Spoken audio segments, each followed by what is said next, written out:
Okay, y'all. Welcome back to Legally Everywhere. Well, we are what? Child, we are legally everywhere. Looking into every single thing. Y'all, we have got to discuss this.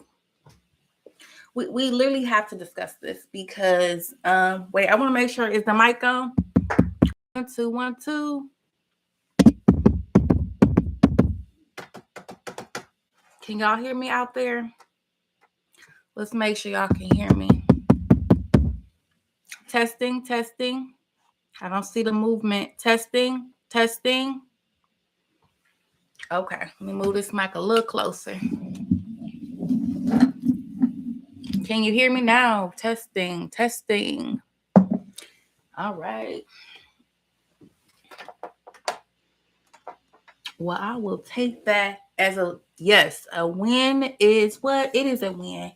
And when I tell y'all, as always, y'all have y'all girl by the edges. Yes, y'all got me by the edges. We are going to talk about Greenland. We have to talk about Greenland. I saw that you all enjoyed the Venezuela content that I put together.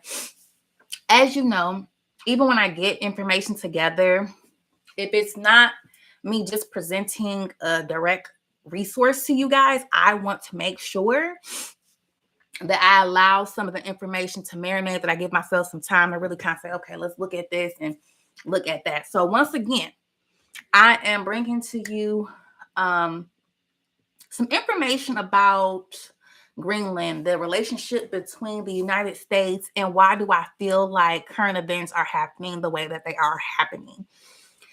So with that being said, I have to give you a little history, give a little foundation about what's going on.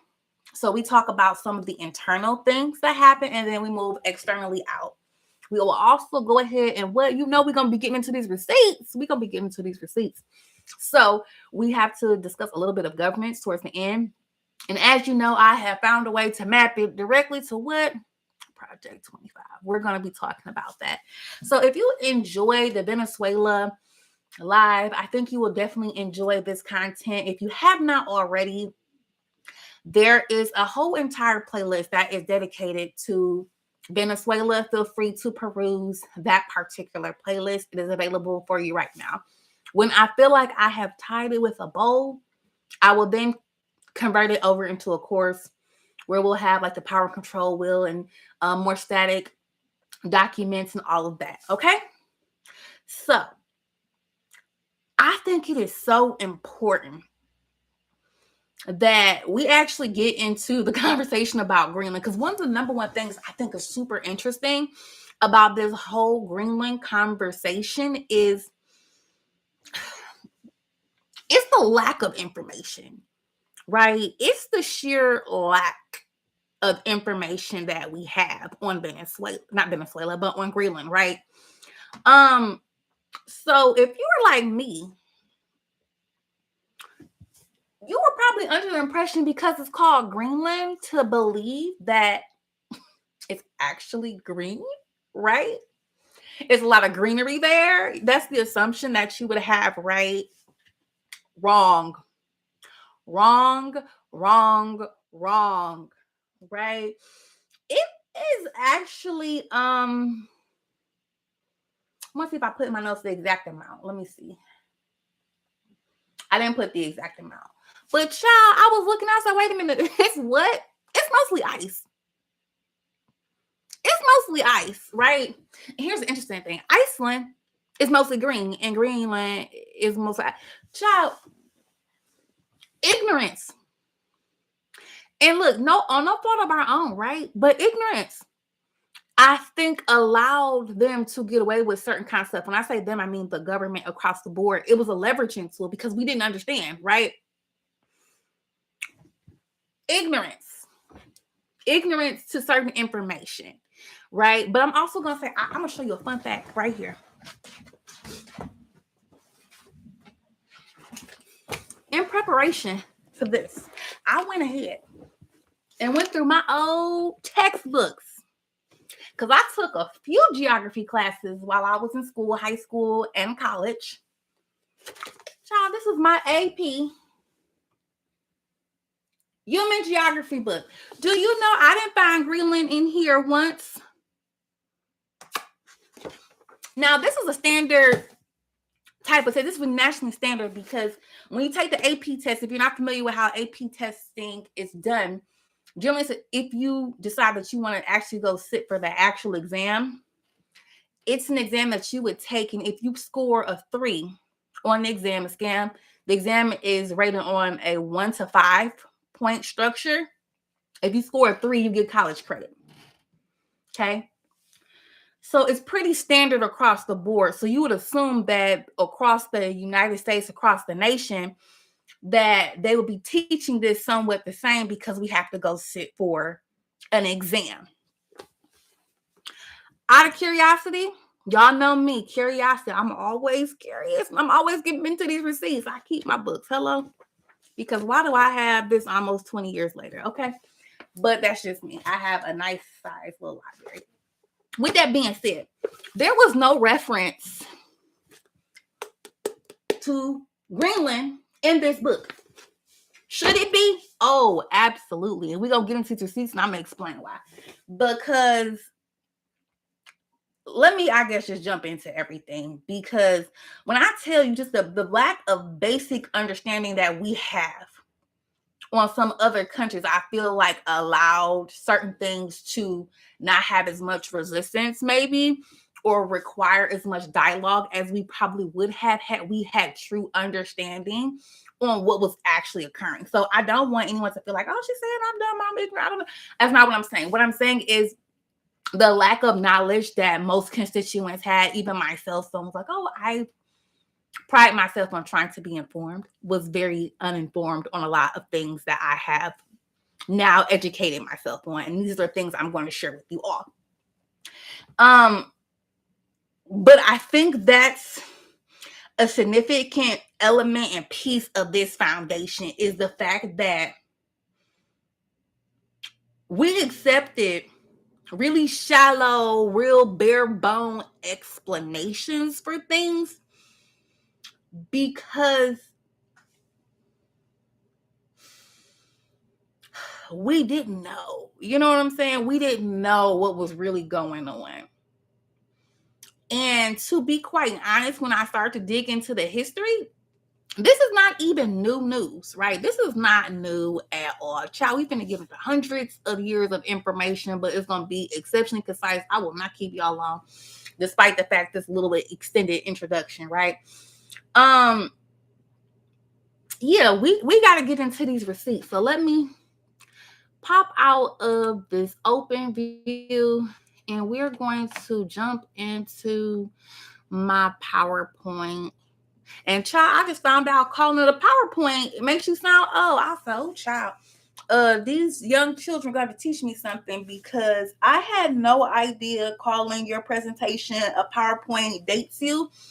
Apparently, it's called a deck now. So I'm going to show you all my deck, okay? I'm going to show you the deck.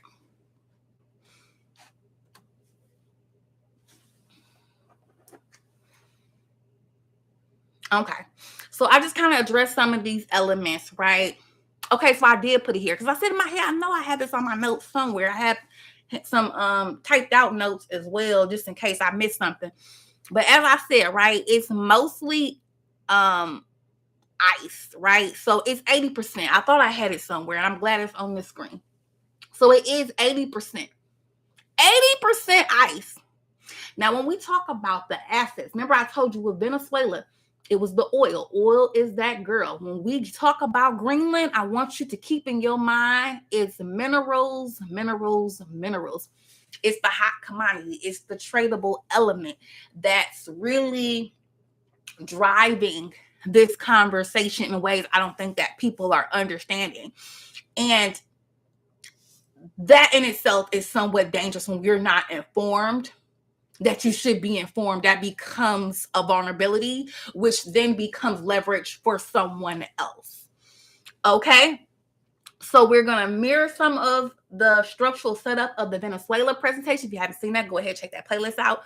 But once again, this is completely separate. You can start from right here and be totally fine, because this is just Greenland. But I will make some comparisons here and there because there's certainly a relationship. Okay. Now we're going to jump into the history. That's why I had to pull my notes out. Baby, when I tell you, this history is very, very long. Okay. So Europe involvement in Greenland literally goes back over 1,000 years.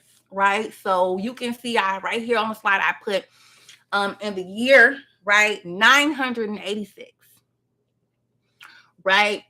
And so in 986, Viking settlers arrived and began the Europe settlement, right? So I'm going to go on the screen and show you that's kind of putting us, come on, mouse. Don't play with me. Okay, so that puts us in this time frame, okay? And what gets really interesting is Greenland later became a part of Norway. And then control transferred to Denmark when Denmark and Norway unified under one monarch. Okay, so under the crown, right? And this is where I'm telling y'all, we got to get into these receipts. It's so interesting when you think about how power is moving, right? So the control over this island, this entity, this body, right? This country, usually referred to as an island. Possession of it, ownership, moved with the crown, right? Okay. These shifts, I just wanted to point out how significant, these shifts weren't because Greenland said, hey, I'm consenting to being a part of this other union or this other body or this other country, this other nation, because I feel like I want to be there or because I feel supported in said space, right? It wasn't them choosing what happened. It happened because the crowns themselves kind of merged.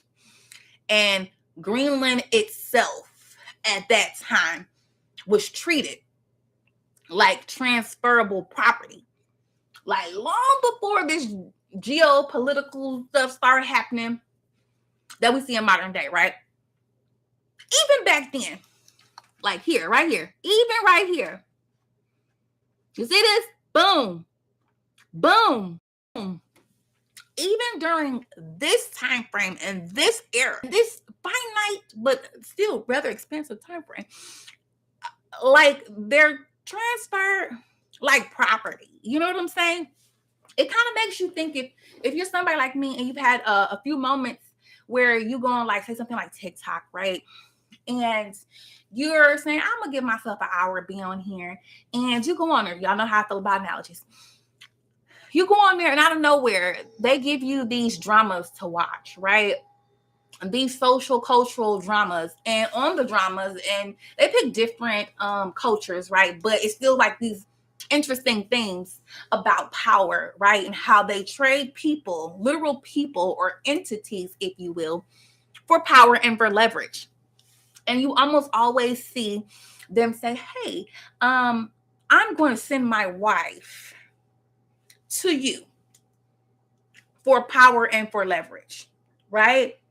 Or send your wife, or send your whatever, this high level asset, something that is very precious and valuable that you may have. And as obtuse of an idea that is, right? As whoa and jarring as that may sound, it often was happening because why? If you even look at the history of some structures, right?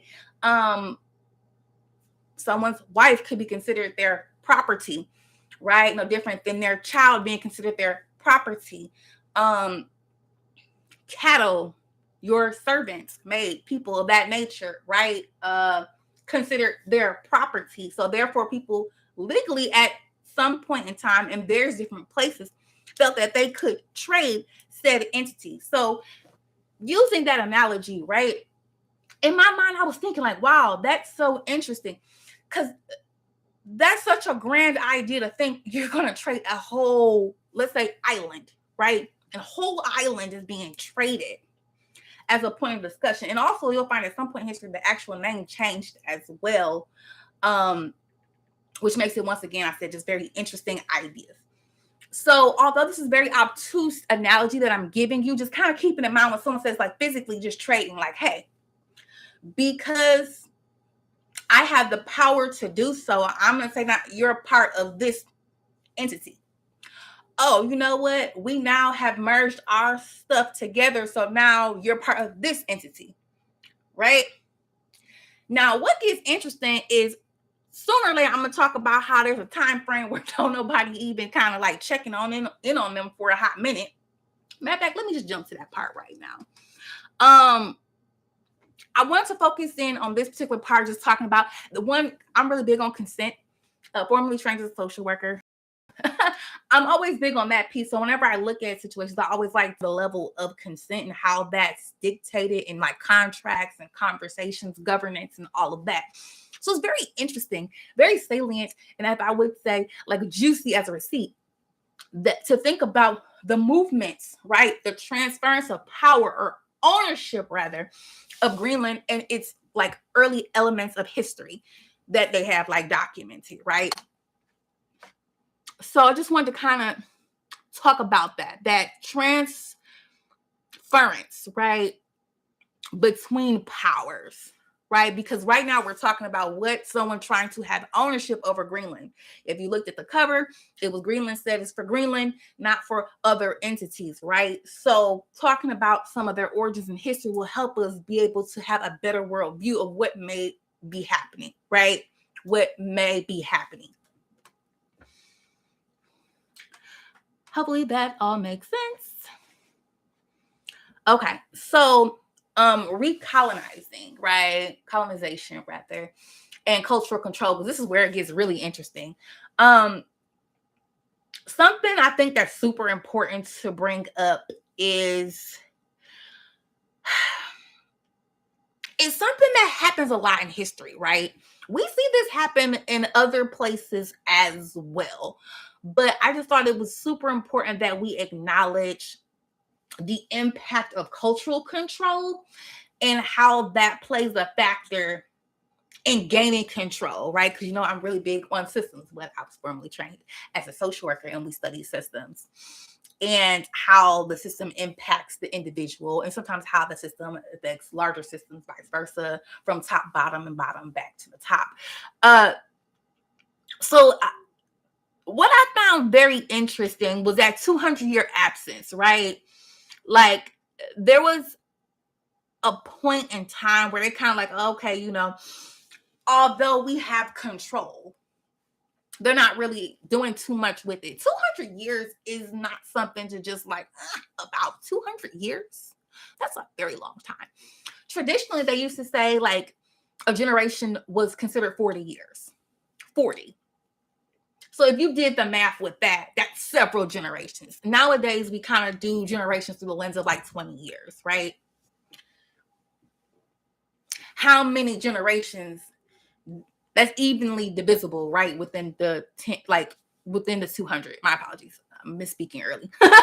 But like right there, you have multiple generations that existed within that 200-year time frame, depending on how generations rolled out in your family, of course. So I just find that super significant, right? Because when they came back, they didn't come back saying, hey, you know, guns a-blazing, you know, let's go 300 Sparta, run in there. We got our shields on, our armor, and all of these different things, right? They didn't come waving a flag. They came in as missionaries, right? They came in through the lens of religion and faith and spirituality, right? So they reconstructed the overall landscape through the lens of religion. And when you insert religion, you're also inserting culture, right? You're restructuring how normatives are set up, right? What's considered acceptable, what is considered normative, what is considered, appropriate, just with that, right? And I always find that very, very significant. And I thought it was something that we should bring back. Because absence doesn't mean freedom, right? Just because they just weren't doing things doesn't necessarily mean they don't have the control. And it kind of makes me think back to like almost like a Toy Story Woody kind of situation. Once again, almost tangential in a way that I'm bringing that. But when you think about Woody, right, in Toy Story, he was the favorite toy. Like when you first kind of get something, oh, I love this. I enjoy this so much. I enjoy it. Every day, you're all on it, right? And then something new comes into the equation. You're like, you know what? It's still mine. You just put it to the background, right? Put it on, let's say, the shelf. Or like literally you watch the movie with shelf to underneath the bed, right? Which is just underneath there, wasn't getting any kind of attention. But then at some point, they kind of did get a little bit more attention, right? Like the power dynamics associated with that, right? Because even though it's like, okay, at one point in time, I was giving you a lot of attention. I'm all in your space, giving you all this energy. You know what? You're still mine. I can do with you as I please and as I wish. And it doesn't matter. You still have to function under the norms of being with my property. From a perspective of Woody, that was pretty rough anyway. But just to kind of give you that kind of idea of the power and control that kind of came into that effect. And it's just so interesting. Let's talk about that also to another lens. When Buzz Lightyear stepped on the scene, right? He changed everything up. So if we want to parallel some of this, and this is off the top of domes. I really hope this comes out the way I was hoping. But like when Buzz Lightyear popped in, like he changed the whole cultural setup of how all the toys were in this system, this social system, right? He changed the norms. He changed the whole standard, like the whole vibe in there was different. Of course, initially there's some resistance because everyone's like, hey, well, I was Mr. Potato, and hey, I'm this and I'm that. But eventually the culture was changed and there was some level like of assimilation and the standards were different. Hopefully you are able to follow along with the imagery I was trying to paint, because I know some people really work with analogies when I'm able to present them. So I wanted to do that. In this sense, let me make sure I look at my notes, make sure I am giving y'all all the tea that I need to give you. For the most part, yeah, we'll rock with that, right? Religion isn't just like belief in this particular situation, right? This is literally like restructuring. It's restructuring, and it's how control was reestablished in this setting. And honestly, if you look through history, that's not the only place where someone used religion as a way of restructuring culture. And that's why I wanted to bring it up. I think it's very interesting. Cultural restructuring always comes before like economic and political restructuring. You know what I'm saying? It always comes before that, because you need to have something that's similar so you can kind of bond, and then you go from setting up a relationship of similarity to being like, okay, now I can leverage this other thing because now you have these commonalities. I always believe that people have more in common than they have different. But when you put in and insert like your belief system, right, it's going to be a lot easier to say, hey, we should do this. We're similar. We agree, right? Contracts is all about what an agreement. It's all about what an understanding, right? So I feel that it's significant to point out that cultural control element, because it sets up the conversation of similarities, right? It sets up the conversation of we are alike. And it puts another layer of complexity to the restructuring that occurred and the power dynamics that were in place. Because what what did I say? Cultural restructuring always comes before what? Economic and political restructuring. So this wasn't like unique to Greenland by any means. But it is no doubt a pattern that we see throughout world history. Without a doubt, it is a pattern we see throughout world history. So I'm going to fast forward to treaties and recognitions because I told y'all I was not going to keep y'all long. But baby, we get into these receipts. I'm telling you. If the computer will allow me, we're going to move to this next one, okay? Oh, no. Okay, so while I wait for it to update, I wanted to fast forward us to treaties and recognition. So like in 1800s, that time frame, right? So we have 1814 with that particular treaty. European powers reshuffled territories through treaties, and Denmark restrained, or better yet, in this time frame, Denmark retained Greenland. Okay, in like 1916, the United States formally recognized Denmark's claim. Okay, so that's quite a bit of time if you can see it, right? We talking about like 102 years it took for the United States to say, oh no, we're going to support that. Now, what I said in the last video on this, when someone said, I'm at your back, I got your six, right? I'm going to make sure you can do what you need to do as long as you need to do it, right? So if I'm saying I'm going to put my name on the line for you, you know there's a fee for that. There's a charge. There's a price to pay when somebody offers you support. Always say you must think about why did they put their support behind it, okay? So that recognition wasn't about morality, right? It was transactional. It was transactional. And recognition is always leverage. Because why do I want you to have that power to start with? Why do I want you to have that power? Being able to say, I recognize you. You are recognized by a powerful entity. What? That's power. What? That's leverage. But because I'm the one that recognizes you, you kind of owe me a favor, right? You kind of owe me. It's kind of like when you're in college, right? Here's another analogy, right? So you're at college. You're like, we're all poor college students because when you get to college, everybody broke. I'm a millennial. That's what we all say. I don't know what the young folks say. But you look out for somebody. You're like, oh, okay. When you needed food, I'll let you use my food swipes, meal plans, whatever you say is equivalent in your universities, right? Or I cooked you food, right? When you didn't have it. And now I see you have storage space. You got yourself a storage unit. I see you got some storage space in there.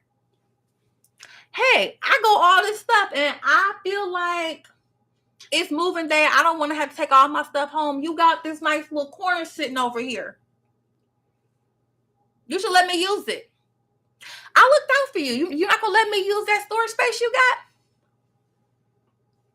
When you was hungry, I looked out for you. I had your back. I made sure you that you were eating. If I didn't make sure that you were able to eat, would you be able to still be at school? Would you even have this storage unit? You won't give me that space? Keep that analogy in mind as we start to move through, because we about to get into this. Or we about to get into this. You about to say, oh, girl, yeah, it's going to slide right into the next slide, okay? So keep that in mind. Keep that analogy in mind, right? That recognition was leverage. It's leverage, it's leverage, it's leverage. And Greenland becomes internationally locked into a specific power arrangement, right? Because you owe me. And not by choice, but by agreement between what stronger actors. Because there's other entities out there that's what? They muscling it up, right? So once again, when I gave you the analogy about the storage, right? This is where it becomes significant. I said, listen, right? We college students, you needed food. I fed you. I made sure you had food so you was able to eat. So you weren't sitting there malnourished. So you were able to focus. So you were able to pass your test. I'm the reason you was able to get through school. Come on now, give me some of that space. And what? In your dormitory. Give me that space in your what? In your storage unit. So now we moving into military involvement, right? Oh yeah. During World War II and the Cold War, defense agreements bring the United States into Greenland. Okay. What? Those defense agreements bring the United States into Greenland. So what's interesting is like temporary protections turned into permanent presence. To this day, there are certain, to this day. So temporary protection is something they had an agreement about relevant to that time frame. World War II, Cold War, right? And the Cold War, I should say. And a military base is established, right? A military base is established. And once this happens, sovereignty changes in practice, even if it doesn't like change on paper. Because even though they weren't like formally acknowledged as a sovereign place, on paper, pretty much like they getting that OG respect as if they are. So this is another like very familiar pattern. I feel like that we notice if you start to kind of track certain things that happening with world history. Like security justifications followed by long-term like influence. Because the first stuff I'm like, listen, I'm gonna protect you. I got you. I'm gonna look out for you. But you got to do this for me, right? You gonna store this right here. You got me, right? You got me, and I got you. Now it's like, listen, you gonna have to hold that. You gonna have to keep holding that there. I'm gonna need you to continue to do that. Oh, I think we can just. No, I'm gonna need you to keep doing that, right? You like, I'm just gonna do this for a couple days. I got you for the weekend. I got you for the semester. Next thing you know, you pay for a storage unit that you like. Why am I still paying for this? They stuff still here. They don't even come by, or they barely X, Y, and Z, right? Power, leverage, right? Influence. So I feel like that's a part of the shift and the change, right? Part of the shift and the change. And I feel like this is where it starts to mirror the Venezuela situation, right? Venezuela had the situation where foreign bodies came in, was controlling their oil. Was controlling their oil. Oil, what is that, girl? They were able to take oil. Once these foreign bodies had control of the oil, they made sure that the oil was put into what? Their form of currency, which is the US dollar. So now anytime somebody wanted oil, they have to put it in US dollars, means you got to invite me into those conversations. You can't touch nothing until I walk into the room, because what is my currency? You got to have me in these conversations, right? So it's starting to look a lot like Venezuela's situation, right? It's starting to mirror, because what you have these foreign bodies and agencies kind of inserting themselves into what's going on in the equation. But I think even though we talked about the fact that Greenland is 80% ice, baby, that 20% is a strong 20. Let me tell you that. But that 20%, better yet, even more so than that, because like underneath the ice is an enormous concentration of minerals, right? I'm gonna look. I want to make sure I pulled up all my notes for y'all. Because, child, this is like I said, this is where it all gets real succulent. It gets real juicy. Let me pull up the numbers. If you just do a quick Google, it says Greenland is home of some of the world's largest untapped reserves of rare earth minerals, right? Rare earth minerals. To hold between 36 to 42 million metric tons of rare earth oxidized, right? Making it the second largest reserve globally after China. Now, once we about to get into some of these receipts, because we can find some of this information. What? Find some of this reference in Project 25, baby. Yes. Graphite, if you're familiar with that, woo. 25 of the 34 rare minerals is what is located in Greenland. Better yet, let me clarify. 25 of the 34 critical raw minerals. Critical. According to the Europe Commission, they're found in Greenland. Now, I got some stuff directly in this PowerPoint, so you'll see me having to go off screen, but I just wanted to make sure I gave you the exact, because this is where we are starting to see where things are being leveraged, where power dynamics are coming into play. Because what? Those minerals that are underneath that ice, you're talking about rare earth elements that are essential for like modern economies. Like, I don't think people think about your electric cars, your phone, your laptop, like where we're sitting at right now. More than likely you're watching YouTube live, you're watching it on your phone, a mobile device, you're looking at it on your computer. I hope you're not driving doing it, but some people watching it in their cars, right? You need these resources, right? These minerals aren't like abstract. They're used in batteries, renewable energy. That's been a huge part of conversation. I can remember that conversation starting back even when I was in high school. So about over like 20 years ago, I remember this being like boom, boom, boom, lots of conversation. Renewable energy systems, defense technology, missiles and stuff like that. Satellites, electronics, infrastructure.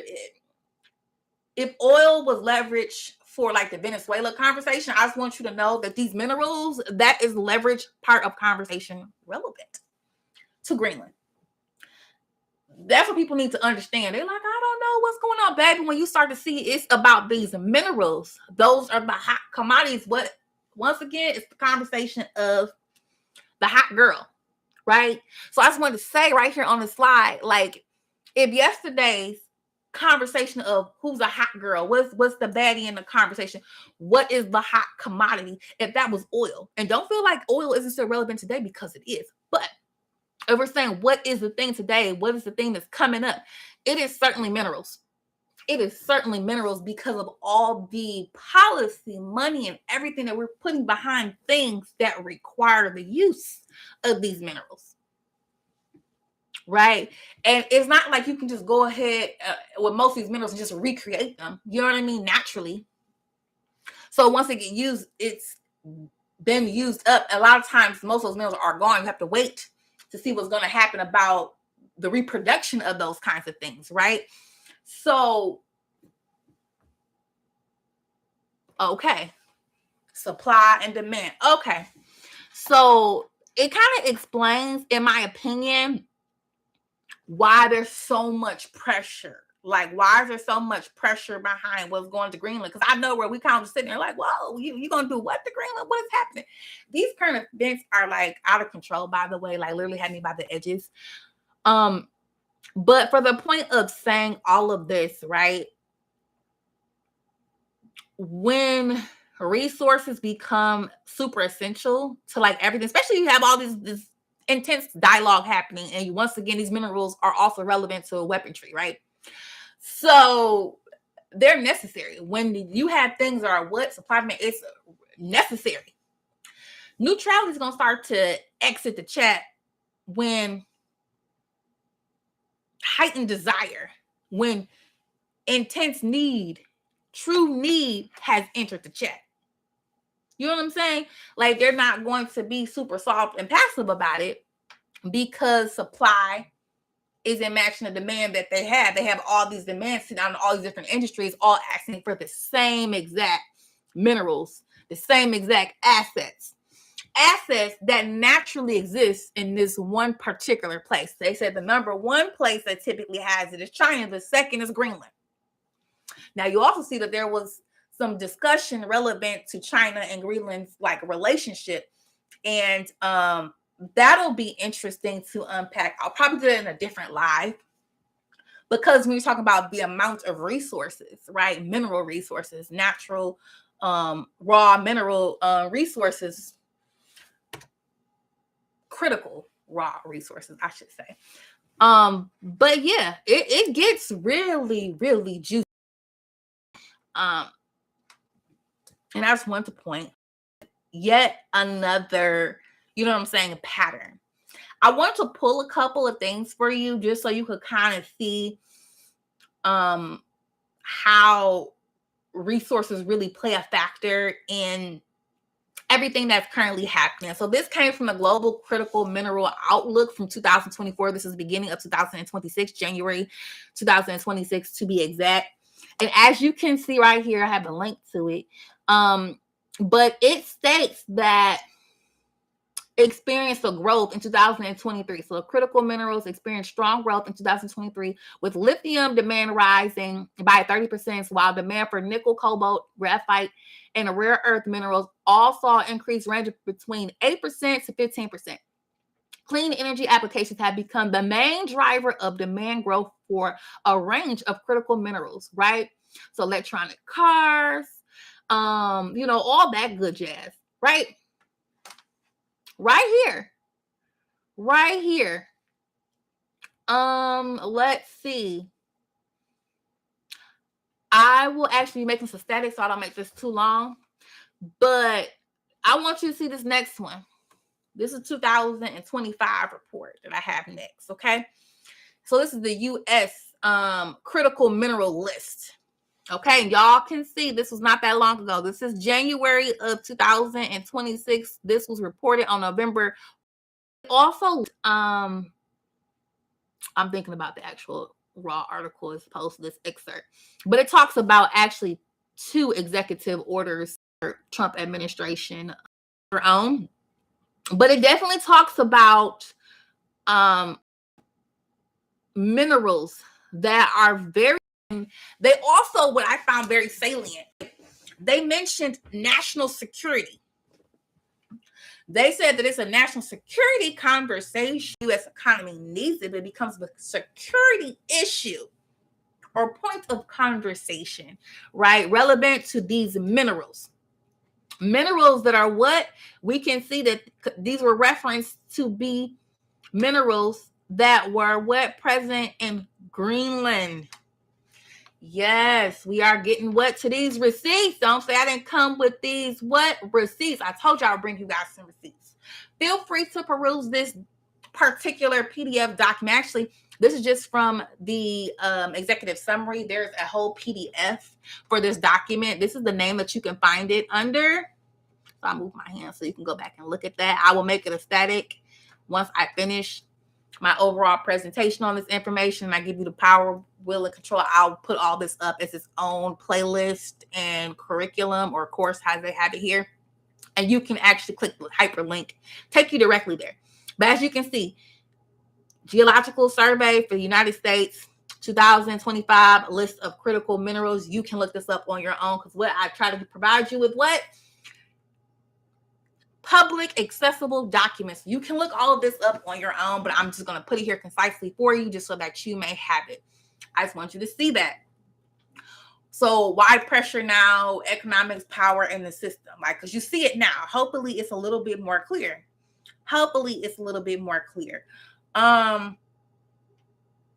Like, controlling minerals is just never about the money. You can't just say it's just about the money. It's about the supply chain.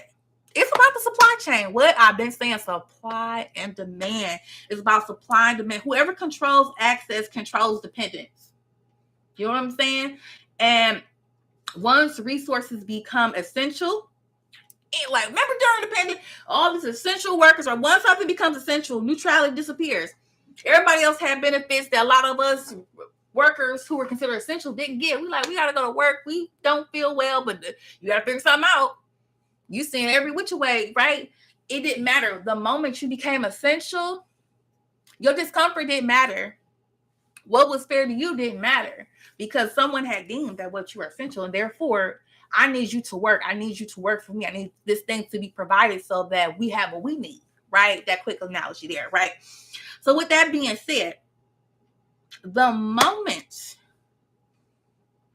The moment something becomes essential, I said this before, neutrality exits the chat. It completely exits the chat. It disappears and pressure increases, right? Because I'm going to need you to perform. I'm going to need you to do what I need you to do when I need you to do it.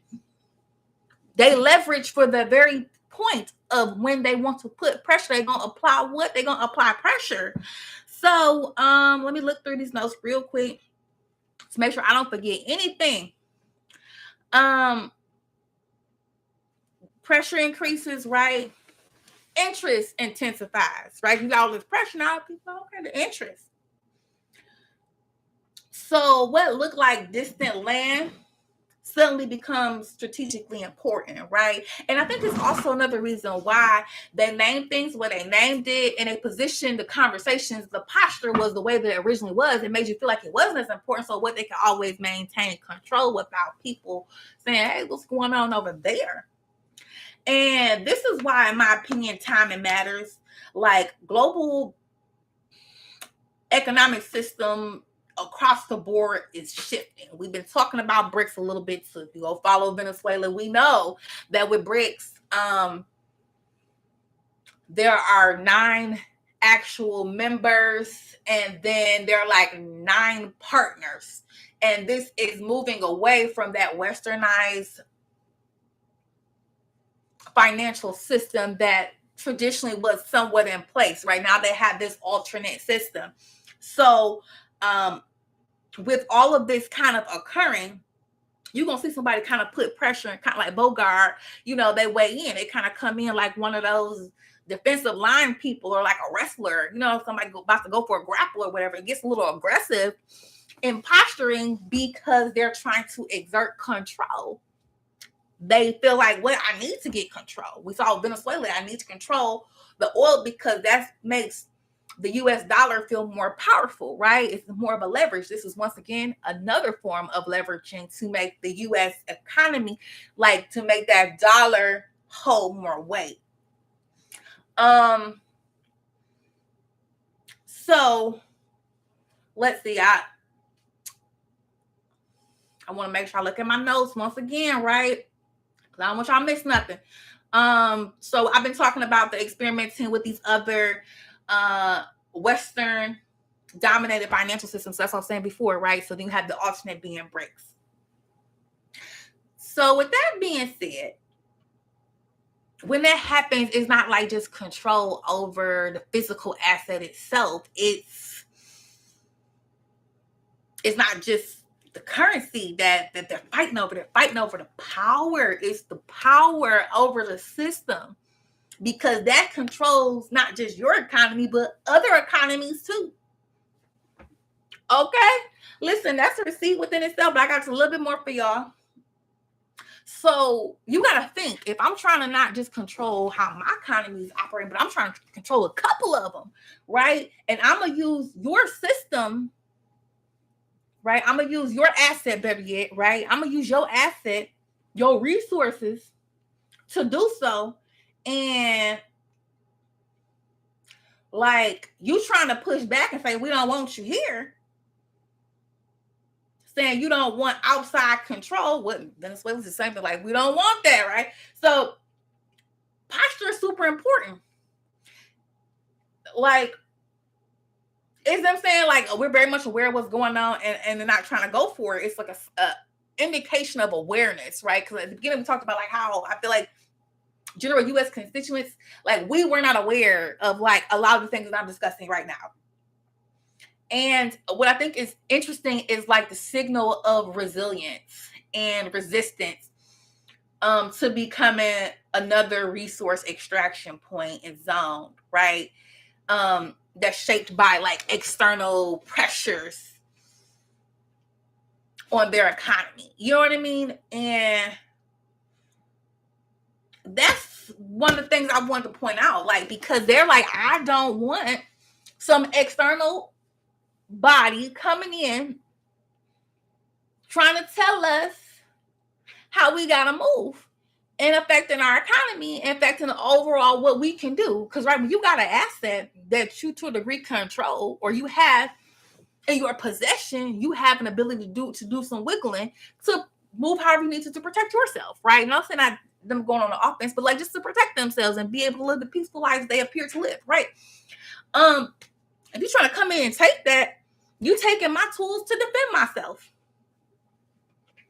So I read their posture as like, I'm not going to take that. You're not going to make us yet another tool for you to extract from us and take from us, and we not feeling like we're getting anything. And whatever you offering right now, we said we don't want it. They said, "Oh, I want to buy it." They said, "We don't want." You read the article. They said, "We don't want. We're fine. We don't want whatever you're selling. We're not buying." Remember, as a kid, people come to your door and you be like, "Whatever, I don't want it. That's how I interpret their posture. And I was like, "Ooh, imagine how powerful that is to be like, yeah, I don't want to be a part of anything that y'all got going on right now." So this isn't about like Greenland being for sale. It's not about like real estate conversations. People like, "Oh, yeah." No, it's not about that. And it isn't about like sudden discovery. Just because some of the information is new to us don't mean the new information is new. It's not. It's been out there. It's about control. It's so about control. It's about resources. It's about supply chains and who gets to shape the next phase of global economy, because the global economy is what's really up for discussion.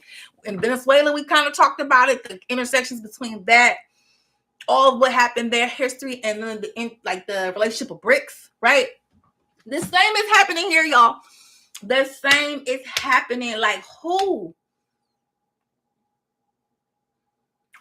gets to sit in the front steering wheel and drive this new form of like mobilization of the next phase in global economy? Because we know that certain things dictate and control not just your economy or one economy, but some things can control multiple economies. So who gets to be in control of the next phase of the global economy?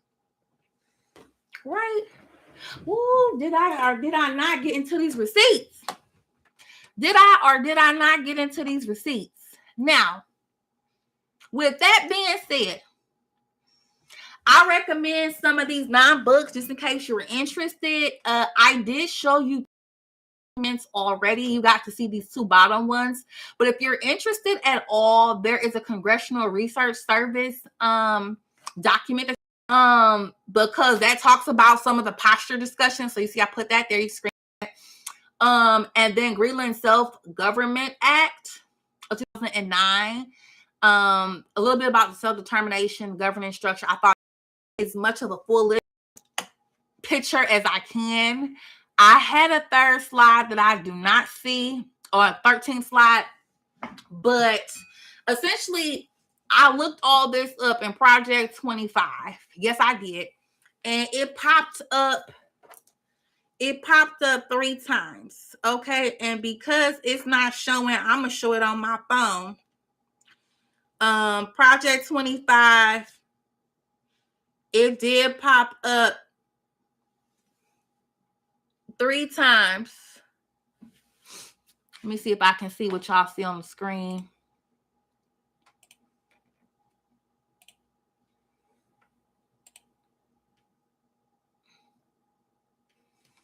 Right.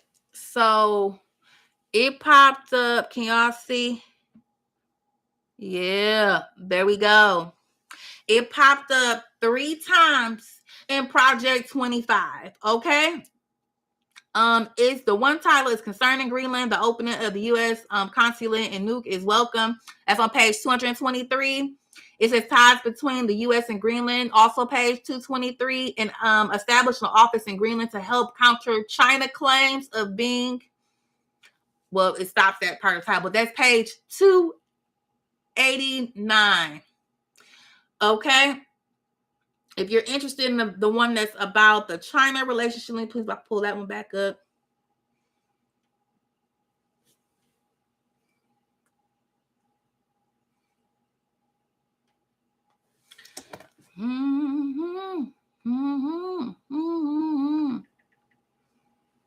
Okay, stand by, y'all, because we at the home stretch.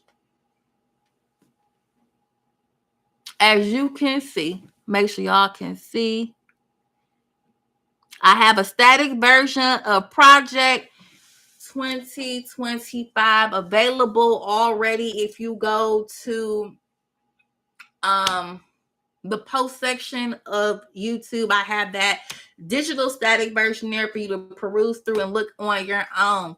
I just want y'all to be excited about these receipts, because baby, didn't we get to it? Now we see why they doing what they doing, because it sure didn't make sense to me. And I was going through my old textbooks trying to see where we discussed some of these kind of things about Greenland, child. This is from high school, last year high school, but from high school, actually it just came out, literally just came out right before I sat for this exam. It wasn't covered, and that seemed like something that probably should be referenced in human geography with all the things that we have discussed here. We getting into these receipts. Then we get, didn't I give y'all some succulent receipts? Didn't I? We're going to start to map a little bit more of this. I have a power and control wheel that I will do as a separate live. I additionally feel like I will go through the Project 25 and go through my Project 25 tracker, show some of the relationships between some of the things. We're going to map a few things.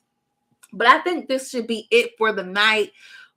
I have had you all for less than an hour, but pretty close, and I respect your time. I appreciate you coming in to the Legally Everywhere channel.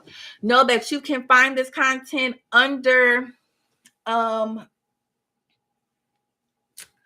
comparative law playlist, but eventually this will turn into its own playlist. Once I have at least about 5 videos, I will convert this into its own playlist. I will try to clip some of this. So once again, we have about at least 2 to 3 more videos specific to this content, and then I'll get to chopping up some things just so you can have those direct videos to pull from. And additionally, you will have a static version of the PowerPoint so that you can look through this material on your own. Once again, thank you so much for being with me this evening. I have had an absolute blast sharing with you all the things that I was able to find relevant to Project 25. I'm trying to figure out why that one slide was missing, but I will not worry about that. When you get the static version, you will have it at that time. But once again, it is my pleasure to be before you. I really appreciate that I have such an expansive audience of people all over the world. Like I said, I want to give a shout out to, if I can, will it let me? I just want to give a shout out to, where is it going to give me my audience?